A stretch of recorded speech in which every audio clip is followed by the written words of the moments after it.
है। फातिमा एक जीवंत 12 वर्षीय, जिसकी उत्सुकता भरी भूरी आंखें थीं, अपने छोटे से कमरे में घूम रही थीं। ईद का उत्साह उसके चारों ओर एक गर्म गले की तरह लिपटा हुआ था। उसकी माँ अमीना दरवाजे के पास खड़ी थी। उसकी आंखें मुस्कुराहट से भरी हुई थीं। क्या तुम बड़े दिन के लिए तैयार हो मेरी प्रिय? अमीना ने पूछा, अपनी बेटी के कंधे पर रंगीन स्कार्फ को समायोजित करते हुए। हाँ माँ, फातिमा ने उत्साह से जवाब दिया। मैं सबको देखने के लिए इंतजार नहीं कर सकती। मैंने अपने चचेरे भाइयों के लिए कार्ड भी बनाए हैं। उनके घर में ईद एक भव्य आयोजन था, परंपरा, प्यार और हंसी का सुंदर मेल। यह सूर्योदय के तुरंत बाद शुरू हुआ, जब परिवार ने अमीना द्वारा बनाए गए इलायची से सुगंधित कहवा चाय की खुशबू से जागा। अमीना इस विशेष अवसर पर हेड शेफ की भूमिका को संजोकर रखती थीं। सूर्योदय के तुरंत बाद परिवार के सदस्य और दोस्त आने लगे।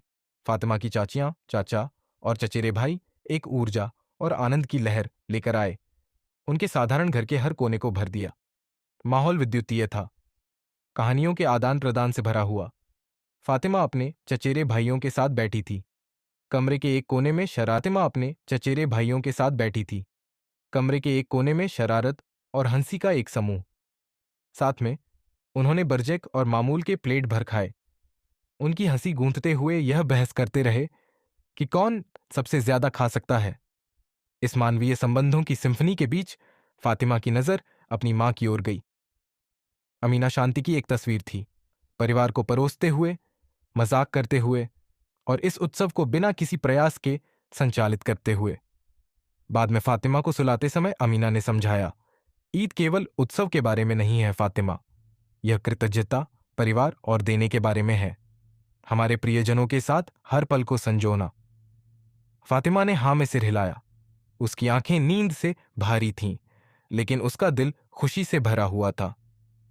मैं समझती हूं मां, यह सबसे अच्छा दिन है क्योंकि हम सभी साथ हैं, उसने कहा, अपने प्रिय चचेरे भाई से मिले हाथ से बने कार्ड को गले लगाते हुए।